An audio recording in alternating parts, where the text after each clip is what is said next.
Good morning बच्चों। पहले lesson का हम समझा रहे हैं। This lesson is an extract from the Mahabharata. कल भी मैंने एक वीडियो भेजा था जिसमें ऐसे ही एक्सप्लेन किया था, तो आज यदि आपको समझ में नहीं आया है तो आज फिर से सुन लीजिए। आज हम पढ़ा रहे हैं, तो इसमें आप लोग सभी लोग अपनी किताबें खोल कर बैठिएगा, ठीक है। तो चलिए स्टार्ट करते हैं।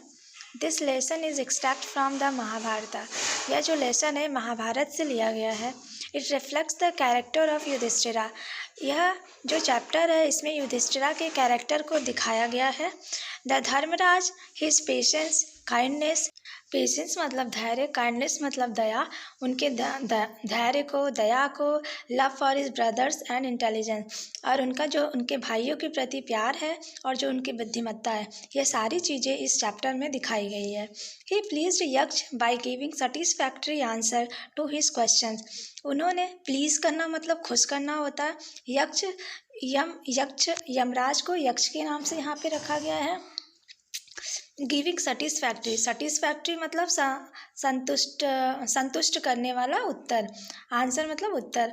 और वह यक्ष को अपने क्वेश्चन मतलब यक्ष का जो क्वेश्चन था उसके क्वेश्चन का आंसर उन्होंने सेटिस्फैक्ट्री दिया, जिससे कि यक्ष उनसे खुश हो गए। The Yaksha was pleased with Yudhishthira's impartiality. जो युधिष्ठिरा के उत्तर थे उससे यक्ष जो थे बहुत ही प्रसन्न हुए थे। उसके यक्ष युधिष्ठिरा के निष्पक्षता से यक्ष बहुत ही प्रसन्न हुए थे। इम्पार्शियलिटी मतलब निष्पक्ष, प्लीज्ड मतलब प्रसन्न होना, और युधिष्ठिरा में एपॉस्ट्रोफी एस लगा, उसका मतलब का, युधिष्ठिरा का impartiality. The Yaksha was Yama the lord of death. मैंने ऊपर बताया था कि यमराज को यक्ष कहा गया है, इसमें दिया है। द यक्ष वॉज यामा, जो यक्ष भगवान है वह यम है और उनको मृत्यु का देवता कहा जाता है। लॉर्ड ऑफ डेथ, मृत्यु का देवता। Who had taken the form of Yaksha, जिन्होंने यक्ष का रूप धारण किया है।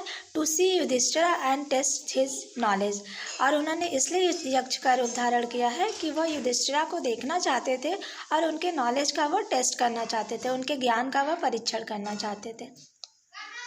Being satisfied with his answer he blessed him and, वह उनके उत्तर से सेटिस्फाइड मतलब संतुष्ट होकर, उनके उत्तर से संतुष्ट होकर वह उन्हें ब्लेस्ड करते हैं, आशीर्वाद देते हैं, और फिर डिसअपियर हो जाते हैं मतलब अदृश्य हो जाते हैं।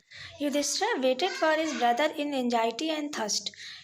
वेट मतलब इंतजार करना, एंजाइटी मतलब चिंता, थर्स्ट मतलब प्यास। युधिष्ठिर जो था अपने भाइयों का इंतजार कर रहा था चिंता के साथ, और उसे भी प्यास लगी थी।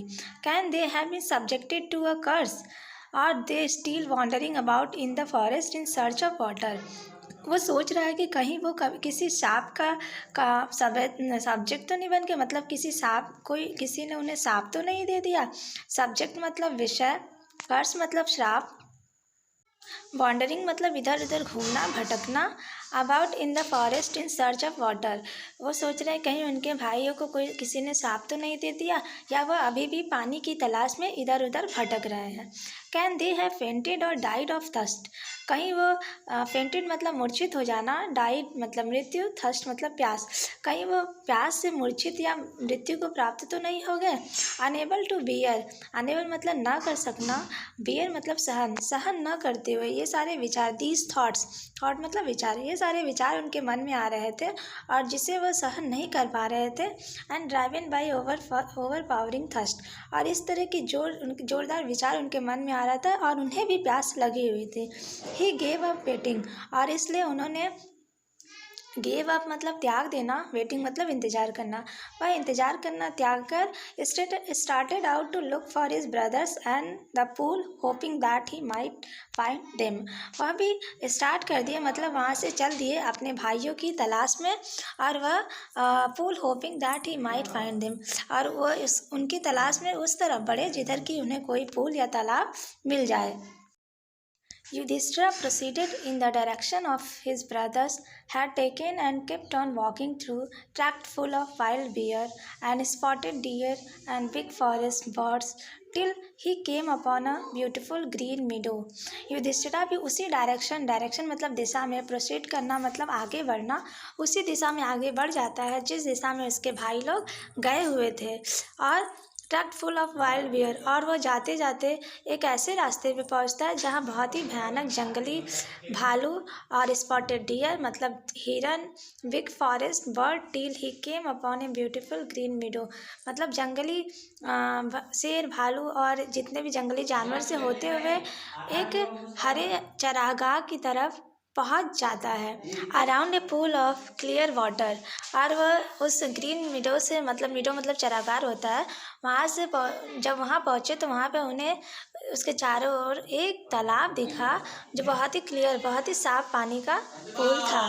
But when he saw his brother laying there like flagpoles unable to restrain his grief, he lifted his voice and wept। लेकिन जब उन्होंने वहाँ पे अपने भाइयों को लेइंग मतलब पड़े रहना, देयर लाइक मतलब जैसे फ्लैग पोल मतलब झंडे का रॉड होता है उसको फ्लैग पोल कहते हैं झंडे को, लेकिन यहाँ फ्लैग पोल का मतलब कि वो ऐसे लेटे पड़े हुए थे, एकदम मूर्छित होकर लेटे पड़े हुए थे। और उसे देखकर युधिष्ठिरा को बहुत ही तकलीफ हुई और वो बहुत ही तेज से चीखने लगा, चिल्लाने लगा। He touched the faces of Bhima and Arjun as they lay so still and silent and mourned। वह अपने भाइयों के भीम और अर्जुन के फेस को टच करता है, छूता है, और वह देखता है कि वह काफ़ी मतलब वो साइलेंट रहता है और वह मौन करने लगता है। मौन करना मतलब शोक से रोने लगना, शोक मनाना। Was this to be end of all our worse, और कहता है कि यह मेरे सारे मतलब यह सब चीज़ की यहाँ पे सब कुछ इसका ख़त्म हो गया है। Just when our exile is about to end, जैसे इसका एक्सिल मतलब देश निकाला, जैसे उनको देश निकाला मिला था, जैसे ही ये ख़त्म होने वाला था वैसे ही उनके भाइयों की मृत्यु हो गई। इसीलिए उन्होंने कहा कि मतलब लास्ट में आते आते उनका सब खत्म हो गया। Just when our exile is about to end, जब उनका एक्सिल ख़त्म होने वाला, you have been taken away, और कहते हैं कि उनका एक्सिल ख़त्म होने वाला है और तब ये लोग उनको छोड़कर चले गए। Even the gods have forsaken me in my misfortune, अब वो कहते हैं कि भगवान भी उनको उनके दुर्भाग्य में छोड़ दिया है, उनका साथ छोड़ दिए हैं। और इसके आगे का हम नेक्स्ट वीडियो में देखेंगे, ठीक है। और इतना जितना मैंने पढ़ा है उतना आप लोग पहले पढ़ लीजिए, उससे कोई रिलेटेड कोई प्रॉब्लम हो तो आप मुझसे पूछिए, मैं बताऊंगी, ठीक है। और चलिए